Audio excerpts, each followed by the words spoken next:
Thanks very much, Greg, and welcome to all the listeners, and thanks very much for joining today's webinar on building water ponds with the road grader. My name is Matthew Fletcher. I work for the Department of Primary Industries and Regional Development, and I'm going to be one of three presenters presenting today on water ponding. I guess my interest in water ponding started doing a producer demonstration site in 2011 when we looked at regenerating some land in poor condition. And one of the methods we used then was water ponding, and I've always had a keen interest on it since then. Ray Thompson, Ray's also going to be presenting today. Ray runs his own business, Rangelands Rehabilitation, and is based in Nyngan, New South Wales. Ray has over 39 years of experience in building water ponds and other soil conservation works in general. And certainly when it comes to doing a ponding project in the Kimberley, we get Ray involved. He's able to come up here and do the surveying and also train the grader driver on how to build ponds to specification, which is very important. Also speaking will be Jardine McDonald's from Rangelands NRM in Broome, also from Western Australia. Jardine's just come off the back of what I'd say is a pretty big and well-run water ponding project over there in the West Kimberley, and I look forward to listening to Jardine talk a little about what he did in that project, some before and after shots of water ponds. He's going to tell us about the cost of ponding, what it costs to pond a hectare, and he'll also touch a little bit on management post-ponding. So I look forward to listening to Ray and Jardine speak as well. A bit of background on water ponding. Water ponding is a land rehabilitation technique that's used to hold water on the clay pan to a depth of about 10 centimetres. What this does, it gives the water an opportunity to soak into the soil. At the moment, when you get rainfall on a lot of these schools and clay pans, the water just shoots straight off into the closest depression or creek line. But by water ponding these schools and clay pans, you can just hold that water up and it gives it an opportunity to soak into the soil. And it's important to remember that plants, they can only utilise moisture when it becomes available as soil moisture. And this is what water ponding does. Water ponds in general, they're surveyed in a horseshoe shape, but at the bottom of that slide, you can see a few circular ponds, and that's just a reflection of the different slope of the land on which they're built on. And Ray will touch a little bit more on that later on. Each pond covers approximately 0.4 of a hectare. Where's ponding done? Well, it's most often done on clay pans, scalded soils, duplex soils, and it's most often done where the topsoil layer has been removed. We don't build water ponds on deep sands simply because there's not an infiltration problem on deep sands. And on your black cracking self-mulching soils, there's also no need to water pond there because they crack very heavily and naturally over the dry season, and there's certainly no problem with infiltration with those early wet season storms, and that's up until a point until the soil profile is full and it seals off. This next slide here, it's a picture of a typical school you'd find anywhere across the Kimberley. They're talking to the manager. It's always looked like this, and he's owned the property for about 30 years. And what happens there is when the rain falls, it just hits that soil surface and the water just scoots off into that creek line. You can see over there in the background, and there's certainly no moisture going into the soil. The area is about 2 to 3 kilometres from a watering point, so certainly has plenty of exposure to cattle. Soon after we took that photograph, we put the grader in there to build a series of ponds. And as he was in there doing his ripping lines, we walked along behind the machine, and as you can see, we picked up this massive soil crust that was just coming up in these big clods. And I guess this is the challenge of water ponding. How does water ponding break up this massive big surface crust so we can get water down into the soil profile?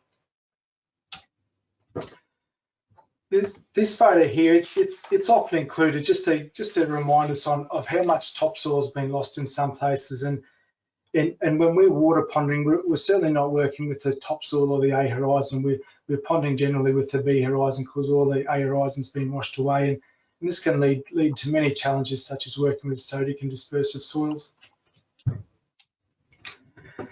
These next two photos, the photo on the left, it was taken on some frontage country along the Fitzroy River, and we will include the photograph on the right. That just shows the listeners an example of a pond with plenty of water in it.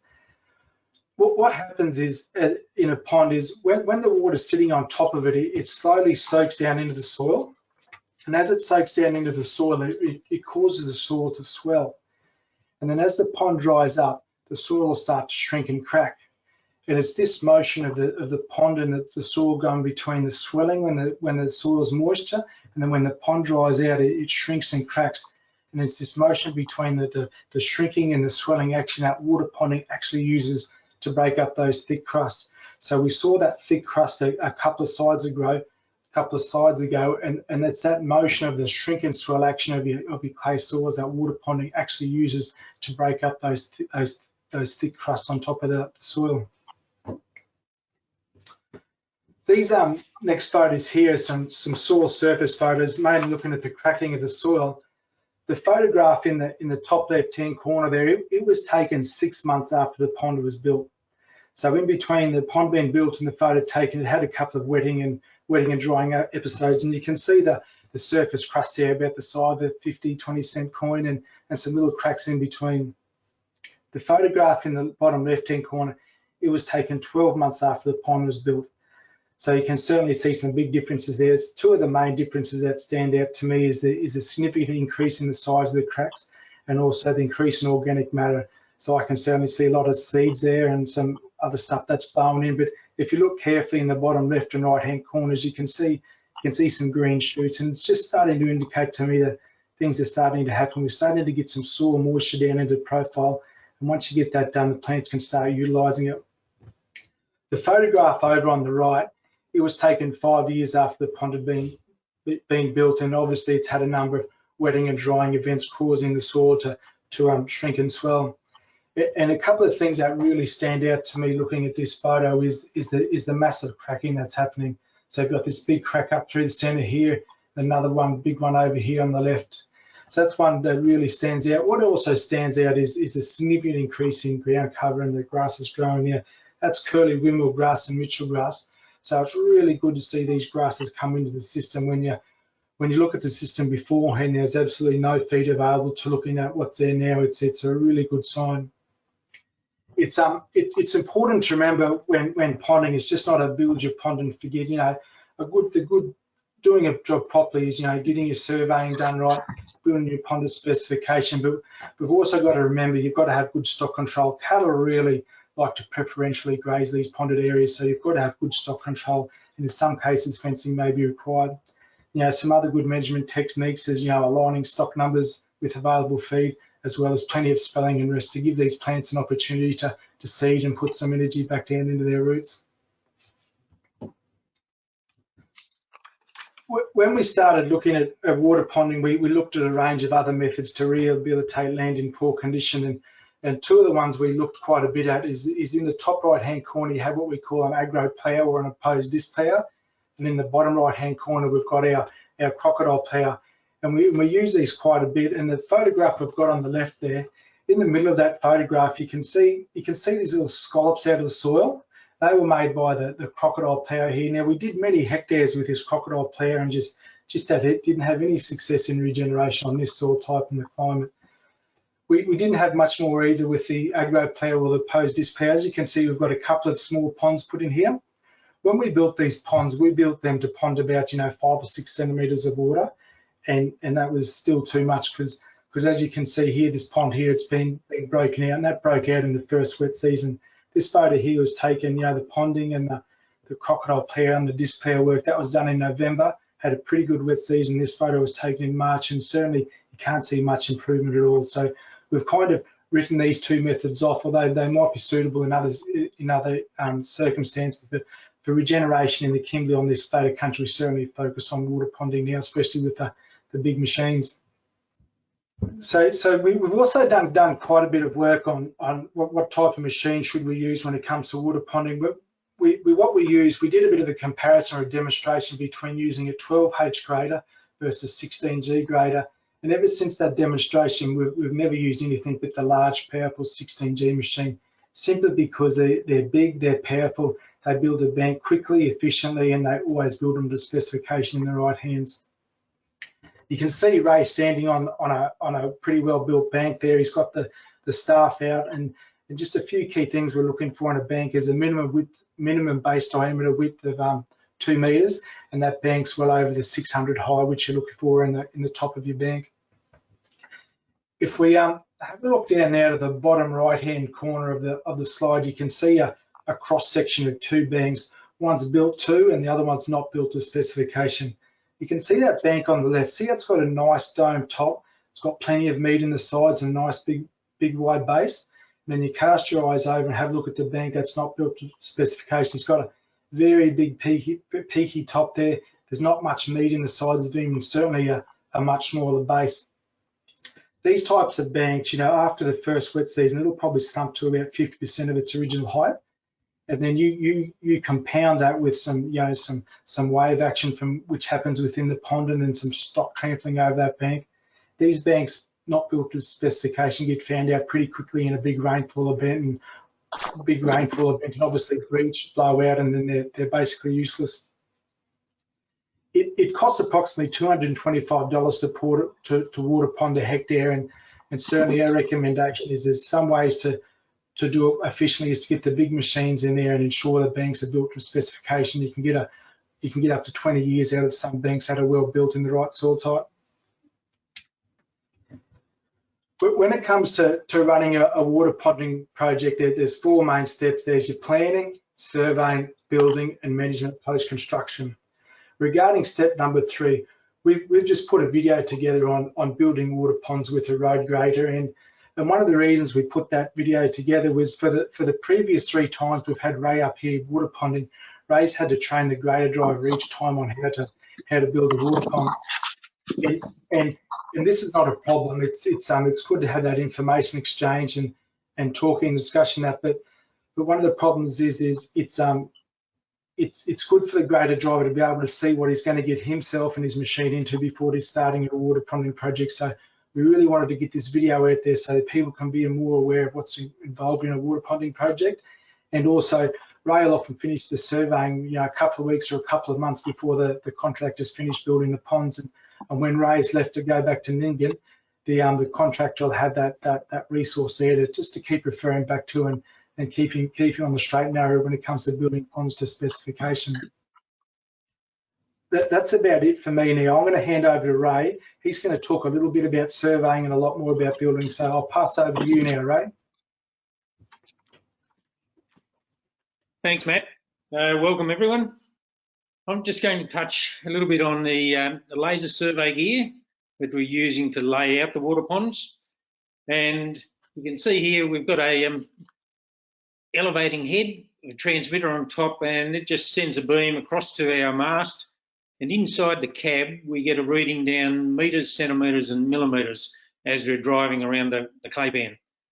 So while we're doing that, I do a quick grid survey over the whole clay pan, and it virtually takes about a minute per hectare to give you a complete picture of what you're actually about to start surveying. And that sort of comes into that planning part that Matt was just talking about above there. We've got a lot of uses for clay pans, and a lot of those are in the tank catches, ground tanks. A lot of fellows in New South use those for their water collection. So we do that initial survey and work out all those, where the potential water is coming from for their ground tank, and then we can plan that into their water ponding project. So once I've got that initial survey done, within a couple of minutes, I can draw all the contour lines, 10-centimetre contour lines across the map, and that tells me straight away which way the water ponds are going, if they're going to be circles, horseshoes, the slope, and the whole lot's there sitting on your knee. Little time marker out the back, that's replaced another fellow on a wheel tractor. So I can actually survey now at least 100 water ponds by using this system, one person. When we had the staff and level, we virtually took 3 people, one on the staff, one on the level, and one on the wheel tractor, and they could do about 35 per day. Then we progressed to the handheld laser, and we could jumped it up to about 50 per day using 2 people. So we reduced the number of people, number of wages, and increased the amount of ponds we can lay out with this laser equipment. The typical shape of a water pond, if the clay pan's typical, but no clay pan is the same, on our average duplex soils, we're virtually looking for that 0.4 of a hectare area, and we're only ponding 10 centimetres. Now, it's very crucial, that 10 centimetres. We've found if we go any deeper, in our depth in our ponds will actually kill out all our native grasses, and we end up with reeds and rushes. So this is where you don't go out and do it by eye. Get in a surveyor, do it properly. You've got a big expense, do it properly, and then you get good results. So our normal legs, 70 metres down, 70 across the bottom on a virtually a level condor line, and then back up to the exact same height that you started with. So when that fills up with 10 centimetres in depth at the deepest end down the bottom, it'll bi-wash around both legs, go down the outside borrow area, drop into the next pond, and then just keep going down the slope. I've found that we're not bringing in water into that system. We're just catching what water lands in the ponds, and then I found when the top one's full, virtually all the rest are full, and it's all just bi-washing straight back into the system where it was going before. Leave a little bit of a gap between each pond because you've got to win enough dirt for each leg and still have somewhere to drive on if you want to drive between each pond up and down the slope or muster stock. On this next slide, here you can actually see the water ponds. The legs are very short and we've got very long bottoms across the bottom. On this one, you can see the legs are short, the bottoms are long, very steep. We vary from that 0 to 0.3, 0.4% slope for water ponding, and on your duplex soils can get up to even 0.5, 0.6, but your sort of banks are very close together and their legs are very short, but they're still working the same way. They're bi-wash both ends, drop into the next pond and just work down the system. You can see there each pond's got a rip across the middle. On our complete flat clay pans, we put in complete circles. Now this is just my time marker after a survey, hasn't been built as yet, and still leaving the same amount of width between each leg so you can win enough dirt. Here the grader jumps on the inside, does the first inside run first, and then jumps on the outside and does 2 runs on the outside and does all the ripping, pre-ripping inside before he actually starts the bank. So a complete circle, it's still covering that 0.4 a hectare, and the bank length there is roughly about 300 metres right around the circle, whereas the horseshoes, they're usually about 210 to 220 metres in length, in the bank length. Just a few key points before we get into the construction side. We're only catching what water falls inside the pond. Don't bring any water in from elsewhere. They're only designed to catch that water. They're not designed to actually catch any overland flow. So we're only ponding what virtually lands from the rain right in the pond. So just don't bring any more water into it. Matt's already touched on the soils we don't go into is virtually any of those heavy cracking clays because it's already doing the job what a pond does, so it's already cracked open, and into your very sandy soils, which virtually impossible to build a bank. So on the slopes, we're going from 0 up to that 0.3. You can expand out. Some fellows have asked questions, can you go into a lot steeper? You can, but there's not much room between each pond. So they virtually end up like rice paddies. But you can, but it's just the economics of the situation. If the country's over that point, say 0.5, up to that 3%, we start to get into our water spreading designs, which are completely different rehabilitation method for that undulating sort of red soils. And at your seeding, the seeding at construction time, don't miss that opportunity. You've got loose dirt, everything's fresh. That's the time when to seed your water ponds. And that's the most critical time to get that seed out at that construction. On our first pass with our road graders, this is a big 16. That's the time mark left on the clay pan after the survey has been done. So that is where the actual bank has got to be built right on that tine mark line. So in a water ponding situation, we're looking at, with the big graders, 3 runs. 2 runs on the outside, 1 run on the inside. So the first run, without having to shift the moldboard on your circle, you can see his leading toe there driven hard as possibly into the clay pan. A full blade of dirt is coming out in front of that back wheel, and he's got a good wheel lean there, bit of articulation, got his tandems tied in, and he's winning enough dirt for the first run from the outside. On this next photo, the graders we're trying to use now, we're mounting Janky seed boxes on the back, a very simple hitch, just slots straight into where the one of the ripper tines is. He's got all his rippers, most of them in there, and that virtually he can either rip where the bank construction is going to take place on the outside and the inside of that line, or also he can rip across the middle of each pond. Now we recommend the ripping across the middle of the pond, and it comes back to economics, how many times you actually rip that area.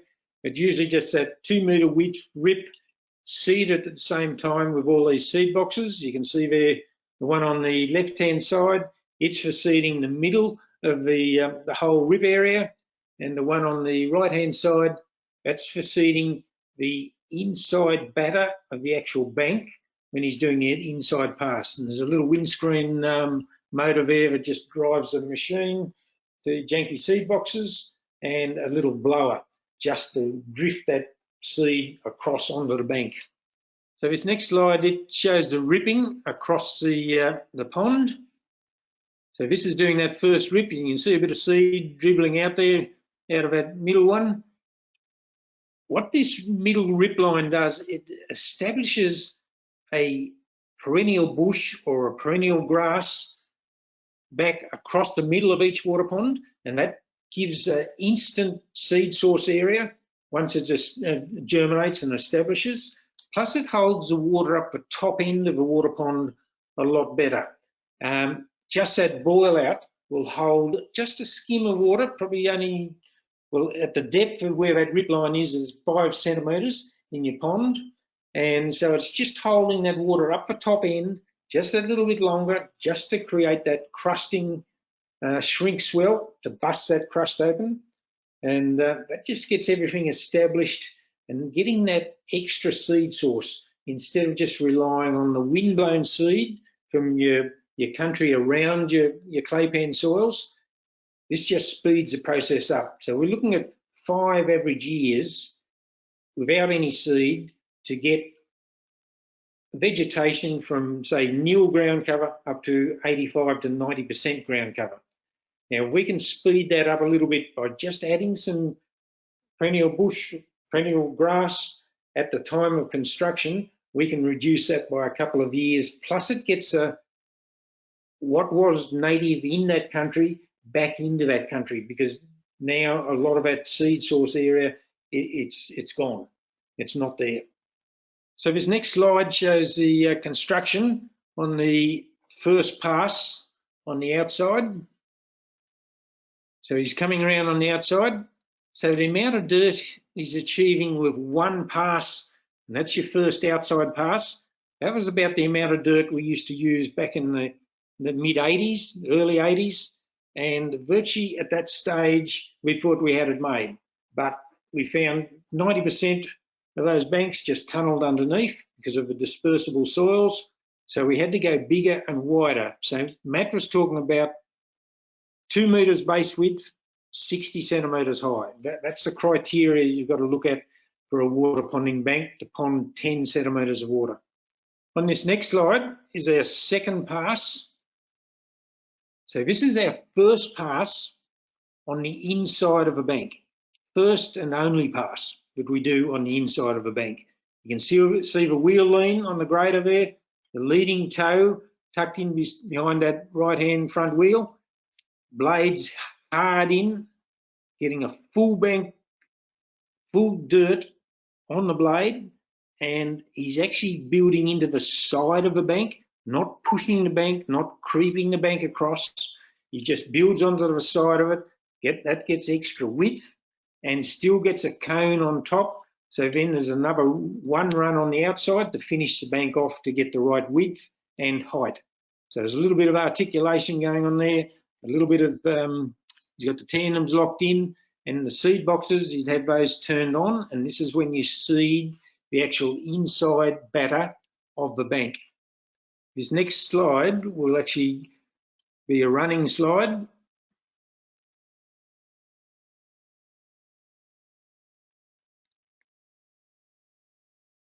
This one, now as the grader is coming across, this is on the first run on the inside. You can actually see that leading toe of the blade, it's deep into that whip line. It's bringing the dirt across into the side of the bank. You can actually see it throwing it up there, not creeping that bank across. You're actually building onto that first run that has already been done from the outside. He's got a bit of wheel lean there. The machine's articulated, keeping the back of it flat, and virtually no blade is visible. So that means he's getting enough dirt to go into the bank, and it's just building onto that onto the bank. And you can see the natural ground level in front of that wheel just there. That is the clay pan. So the bank is sitting on natural ground level. You're not cutting dirt from underneath the bank. It's just sitting up nice, and your borrow area is right away on both sides. So the water's not sitting against the base of your bank when it's full. But there's water up there, but it's mainly in that borrow area. So that's sort of the actual construction side.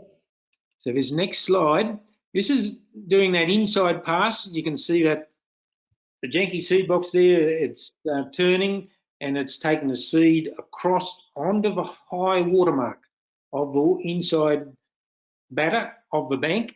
And this is where we get our best germination. The seed will land there from virtually just behind the back wheel up to that 10 centimetre height of the bank, and that 10 centimetres of water, and the seed will just sit there. And this is when the dirt is nice and loose, and this really tests the grader driver. When he's doing his final run on the outside, he cannot cover that seed, because as soon as it rains, the bank will get a nice crust over it, and if he's covered the seed, it won't get through that crust. So it's got to sit just on top of the loose dirt in the water, and we get a germination. I'll explain that in one of our next couple of slides about the germination side of it. But that's our inside run, and that's seeded at the same time. So this is just cutting out different processes, and it's all done by the grader driver when he's actually doing the construction. So the reason we've chosen the big horsepower road graders, this is our second run on the outside, which is our third run for the whole bank. This is the final run on the bank. So he's still the same method, driving that leading toe as deep as possible into the dirt and bringing a full blade over onto the bank, building onto the side of it, and just dribbling the cone, and it just drifts down a little bit on top of the cone there. You can actually see the different coloured dirt, and that just cones it off. We don't want 2 or 3 peaks in the actual bank, because the water will get in there, and very dispersible soil type, it just eats it away and just will create an erosion spot, and it'll bust through. So you've got to get that cone right, but a full blade full of dirt. You can see it right up to the top of your circle there, and that's your final run, and that's your completed bank, 2 metres wide, 60 centimetres high. You can see a bit of wheel lean, articulation, have the tandems locked in, and the throttle full on to get the horsepower onto the ground. So with the big horsepower graders, we've tried all the 12s, the 140s, the 14s, disc bankers, opposing blades, trailing blades, West Hill trailing blades, bulldozers, angled and tilt. All those machines haven't come anywhere near the big machines that are over this 290 horsepower sort of machine that you need to build this type of bank in this soil type with a hefty cruft on top of that good nutty clay, which is a duplex soil. So we're dealing in that B horizon. We've lost our A horizon. Our good sandy loam country's gone through erosion, and now we're dealing with this B horizon. But it'll grow anything as long as we can get the water into that good nutty clay and get those cracks happening. So the photo there on your left, if you can get it up to about 60 centimetres high, good base width, nice cone on top. Your dirt's from away from the bank. You can see where he's borrowed the dirt from on that one, and the bank's actually sitting up on natural ground level. This system here is totally reversed to anything that you do with normal bank construction. You usually rip underneath your bank, but that's just costing more money. We've just gone wider in the bank, higher, and I'll explain that in one of the next slides why we are doing that. So there on the right-hand side, he's actually ripping along the inside pass and the outside pass to bust through that crust, and then he can actually get that blade through that crust to be able to win that dirt for the bank. On this next slide, a freeboard on ponding banks, the usual question they ask, why so big? You're only ponding 10 centimetres. The reason is, within that first 12 months, there's about a third slumping of your bank. So you've already dropped 20 centimetres. Very dispersible soils in this duplex soils. So by that extra width we're building into the bank, we're stopping that tunnelling effect, which back in the early 80s, we virtually lost 90% of every pond through tunnelling, which is virtually just a pipe hole that goes straight through the bank, and it just dissolves, it just eats the soil away, and it just leaves pipe holes and drains out the pond. Now it'll start to tunnel, and there's enough dirt there to collapse on top of that tunnel, and it stops, and then it just seals over. So we've got rid of the tunnelling effect. The wave action Mac mentioned, it can chew half of your bank away. We're only ponding 10 centimetres, but on a very windy day, you could lose half a bank width in wave action. And I've even seen ponds that the wind has actually blown the water right out of the ponds, up the slope, 10 centimetres, and over onto the next one. So they're two of the reasons. Stock trampling. If the stock get in onto those ponds before we get a nice crust over the bank, they can virtually annihilate ponds within a very short time. And we need a good lifespan of those ponds, because we're actually planting Atriplex seeds on this bank to get that perennial feature back into your landscape, and we don't want to have to go back and cut all that off to rebuild your bank.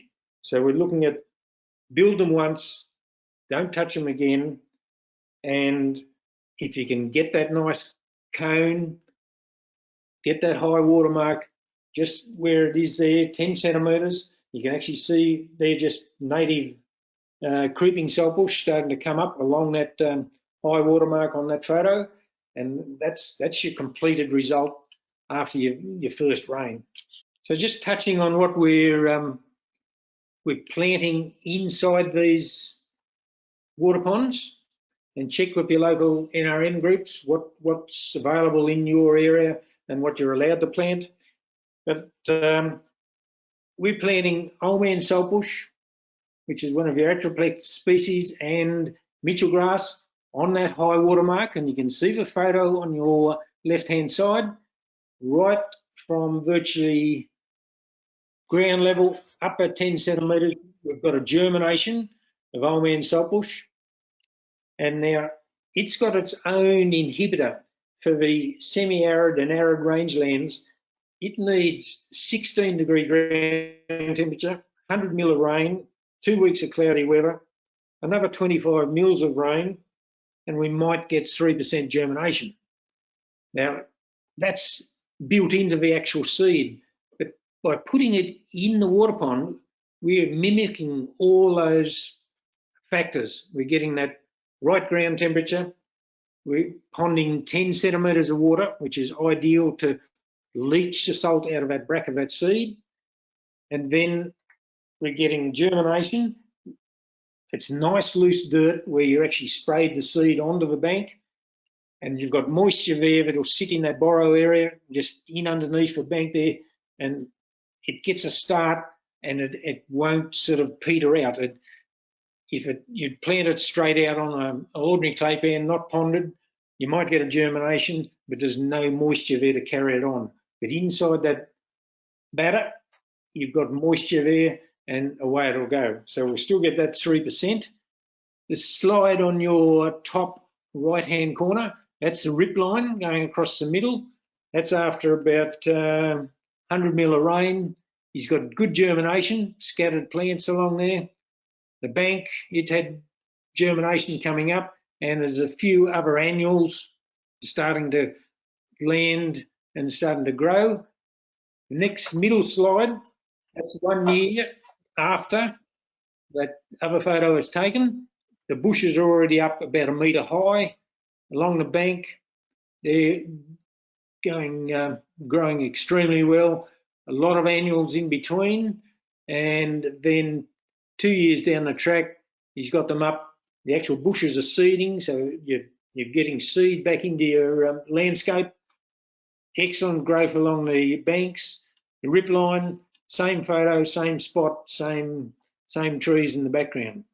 So what it's actually done, it's got the environment going back.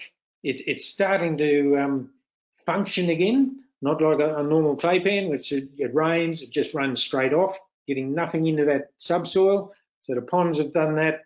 It's establishing good plant growth, good perennial bush, and then all your grasses will sort of start to kick on. There's a real cycle in what you'll get growing back in the ponds. It goes from all your annuals to your perennials over those 5 average years, and you'll virtually take it from 0 ground cover up to that 85, 90 odd %. So virtually just to cap off my section there, so far we've done about 80,000 water ponds, covering about 40,000 hectares, and we're getting the result of that right bottom right corner, bushes and grasses. So we've got the clay pan back into production, your environment is back functioning again, you've got all your critters, your birds and everything back in there, and we've stopped the erosion, and it's a win-win for both parties. I'll hand over to Jardine, and he'll tell you what we've been up to in the Kimberleys. Alrighty. G'day everyone. Thanks for jumping on board, and thanks for that, Ray and Matt. So I'm Jardine McDonald, Rangelands NRM up here in Broome. And yeah, last year I had the pleasure of jumping on board and assisting the West Kimberley LCDC in delivering their Smart Farms project, bringing soil back to life through water ponding. This is supported through funding from the Australian Government's National Landcare Program. Thanks very much. And yeah, it was a big collaborative team effort with the mighty West Kimberley LCDC. So thanks very much to everyone there, the executives, Helen Campion and Barbara Camp, legends, and also the engaged stations. Thanks so much for jumping on board. We had Dampier Downs, Calyeta, Lara, and a bunch of other LCDC members jump on board. So that was a great outcome for all of us. Just trying to get this little thing out of the way so I can see my screen. There we go. So Rangelands and DPIRD have been in collaboration with the West Kimberley LCDC since the day dot with the grant. So my esteemed predecessor, Mel McDonald, and Matt were a key force in bringing this water ponding up to the northwest, so greatly appreciated. And yeah, basically swapped one McDonald for another, and I jumped on board and helped with the project management alongside Matt. And we were very fortunate to bring Ray back up alongside Ben McKillop, who's an absolute operator superstar.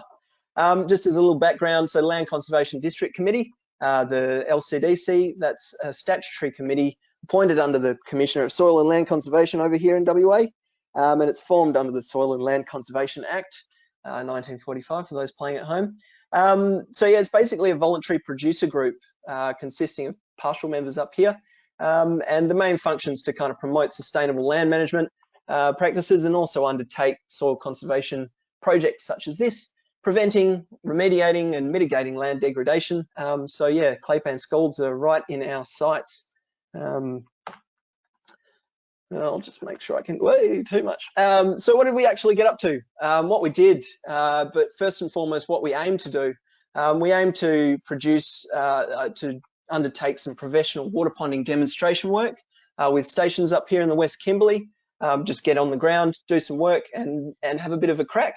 And out of that, we also wanted to produce a video, as Matt has said, to kind of promote the teaching of it. And this is basically the underlying theme. We're trying to increase the capacity and knowledge with this tool, add this one to the toolbox through a bit of experience. So that's what we did. Got the Nyngan Dream Team, so Ray and Ben, over to show us all how it was done, and we had some great results. So we did about 150 hectares of kind of demonstration sites, but then with the LCDC members, all the actual pastoral members' engagement, we kind of, and obviously with Ray's supervision and help with the survey, we managed to expand that, triple that to about 550 hectares of action. So it was great. And there is actually, we did a couple of workshops on station, just a couple of opportunities for Ray to present a bit of his 39 years of background. And there is actually a YouTube video. I didn't put it in there, but there's a YouTube video on that. Ray, you're pretty YouTube famous. So you can catch that, and I'll try and make sure we send the link around. We then built on that in providing our video that goes more into the detail of building water ponds. So yeah, that's what we got up to. So what do we actually do though? What are we really doing? And this has been touched on by Matt and Ray, thanks guys. But what we're really doing is trying to restore a bit of balance to this water cycle that's kind of been lost with the loss of soil. So essentially, we're trying to, the actual intervention of the water ponding is coming in here to provide a bit of a helping hand here. So we've got rainfall that's not very effective, not infiltrating, there's no plant growth, and there's just erosive, huge runoff in situation left here. And essentially, this is a very damaging process. So the water ponding intervention, come in here, I've got a bit ahead of myself. It's here to try and re-establish this balance, take a little bit of this runoff, put it back into your infiltration bucket a little bit. So returning that excessive runoff, that erosive runoff, it can be really quite damaging, and is keeping this claypan in a degrading state of erosion, and try and return that balance and a bit of life.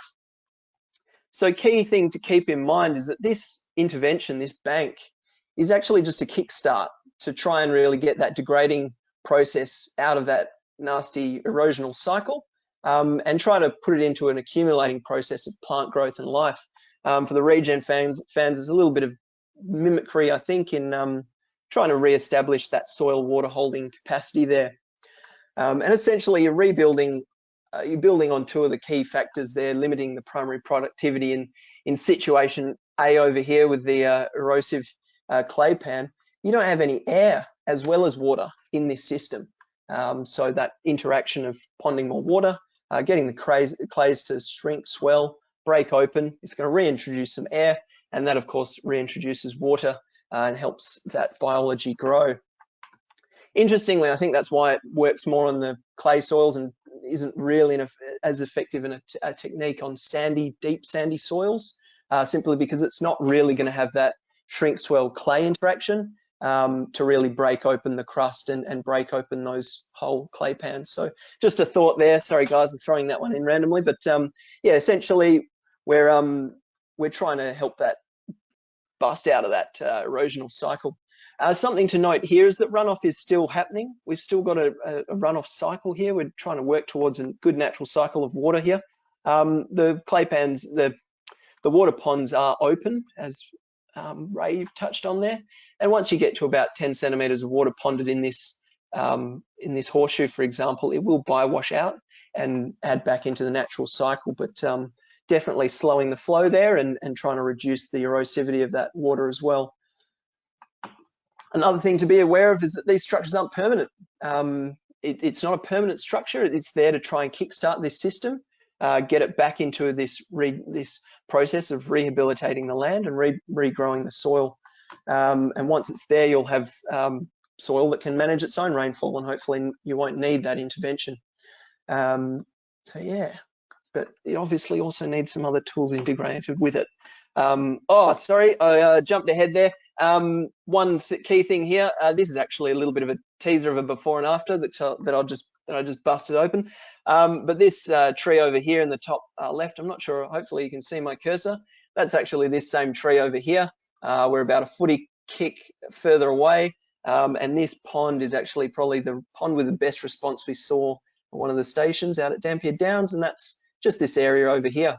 So we've gone from a very degraded clay pan to something pretty extraordinary. So without further ado, a few more before and afters. So there we are on the clay pan.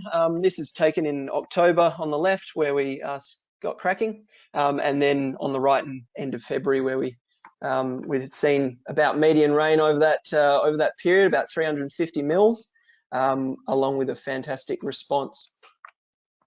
Another section a bit further down the clay pan there, we've got that just next to the cruiser there on the right, you can see that that clay pan that was photographed, it was in that water cycle slide before. That's actually, you can see it over there on the left is that bare section there, and I was probably standing somewhere in the middle there. So again, fantastic response. And then further down the clay pan, we got to the kind of natural sill at the bottom of this, where the topography kind of levels off, and hence there's a few more grasses kind of kicking on in there, hanging in there against the erosive forces. And that's where we've got those circle clay ponds, just because that's lower topography, and the horseshoes throughout. And we can see that response. You can probably notice some pretty variable response between all the ponds as well. Is definitely something we noticed. Still a bit of water kicking around through these. I think it was about 3 weeks since we had any rainfall, but about 6 weeks since major rainfall. I know Anne-Marie will pick me up on that afterwards. But there's still a lot of growth going on there, which was fantastic. So in summary, this is again showing that really good patch there. Probably the best response seen on this clay pan in these two ponds, where it's basically gone from nil ground cover to over 80% cover. As I said, there's a lot of variable response in the growth, whether there's a lot of natural factors, whether seeds manage to blow in, wash in, how much water's washed in, whether it's caught a bit more or a bit less than other ponds. Noting they didn't actually have the ability to seed here, sorry Ray. So yeah, this is all natural response. And we managed to see a fantastic result of about an increase in 40% on average of ground cover across the monitoring sites. And as Ray said, there's, I don't know if he's included in here, but there's usually about 20% increase in cover in one season. So this is over this is our one season, which kind of blows that out a little bit. And yeah, as I said before, it's about 350 mil, about median rain. And another key factor in here was the fact that it was wet season spelled. So key factor to keep in mind. Just quickly, I did actually check out a few of the species with some of the, Matt's extremely knowledgeable colleagues. Thanks, Kath. Bit of spiny mudgrasses in there, which is a palatable perennial, which was great, along with some sedges and also some intermediates, some native millets, kind of windmill grasses, and a few wire grasses, which are shorter lived perennials. So it's a great result in this initial response. There's a photo of one of the monitoring sites. You can see the date in there from October across to the end of February, over that period where we got a fair bit of our wet season rain, and just an incredible response. And that's that spiny mudgrass there. Another quick monitoring site there, but I'm a bit conscious we're running out of time a bit, guys. Sorry, I'll try and wrap this up a bit quicker. Great response through here, and you can see that bank is holding up very well. Key one to keep in mind, the post-construction management. At this site, we actually had a really good demonstration where we had this little patch of scald further down that was in a separate paddock. And we went and ponded this, but it couldn't be wet season spelled. We couldn't spare that paddock as well. And it just showed that you can just see in the response there, it doesn't have the same vigor and response. You can definitely see the same results, I should say. You can still see there's good bits of green in there in the right-hand side in February compared to October. But there's also about a dozen really pretty happy cow-calf pairs in the middle there that are having fat time. And it just goes to show the importance of that grazing management and the value of wet season spelling in joining in with these rehabilitation techniques. And definitely something to keep in mind. These ponds will still be there for the next wet season, so once that can be spelled, they'll kick on and have a good response, hopefully. So let's get into some numbers, the long-awaited numbers. One thing that we've managed to get out of this project was to really dig into some of these numbers to then provide you good people and hopefully give you a bit of a baseline for if you were interested in jumping into some water ponding yourselves. So off the top, a few key things there. We're doing about 2.4 ponds per hectare. So that, about an acre a hectare or 0.4 hectares a pond, I should say, as Ray mentioned there. And we're kicking out about 1 1/3 hectares a grader hour, noting that was with the big machine and also with an absolute gun of an operator in Ben. So that gives you about a 10 to 15 hectares per day construction to go on as a bit of a baseline. Sorry. The survey was about 20 to 50 hectares with Ray's set up in his vehicle, which was great, very efficient. And obviously both of those numbers and how much you can get done in a day is variable based on the conditions. If you've got a thin, kind of complicated little scold, it's going to be a lot less efficient than a big wide open scold. So that's just something to keep in mind. So some indicative costs of that, breaking that down a bit further. Professional survey, as I've got there, you're looking at about $40 a hectare. But I also want to note that that's with Ray doing both the survey and supervision, hanging around, making sure it ticks along well. And if you were just letting Ray have at it and survey alone, that's more like a $20 a hectare kind of mark. It halves that cost. Then jumping into the actual grader itself, with the grader and operator, you're looking at about $150 a hectare. Again, based on that 1.3 hectares an hour, and your hourly rate there coming in at about $240, including the fuel, which I believe, Ray, is the same that you get charged over east by the professionals that have been doing it for a while. So all the more reason you get the professionals to show you how it's done. But that all up gives you a good operational kind of foundation of a number in any sense of $225 a hectare to do that, to implement some water banks, some water ponding. Keeping in mind this doesn't include mobilisation, which can be quite significant, and I'll touch on that in a minute, and also some miscellaneous costs, which again would be quite variable based on the situation. And obviously we didn't do seeding, so I couldn't include any seeding there. But those numbers were quite consistent with Matt, your PDS, and also the stuff over east. So some key lessons that we took away from it. Thanks very much to Dampier Downs for this very succinct survey, a review of the program, and 3 key factors that they highlighted as crucial for maximising this work. First and foremost, get your professional survey. It's key to ensuring the successful design. Next would be having an experienced grader operator and someone that can construct water ponds. That's going to obviously tee into your efficiency and in your machine hours, but all the more reason why we're trying to build that capacity. Thirdly is the all-important wet season spelling and the infrastructure and mustering programs to make sure you can actually wet season spell an area. Something to consider in budgetary considerations, also grants, things like that, just to make sure you can actually wet season spell it to get that maximum result.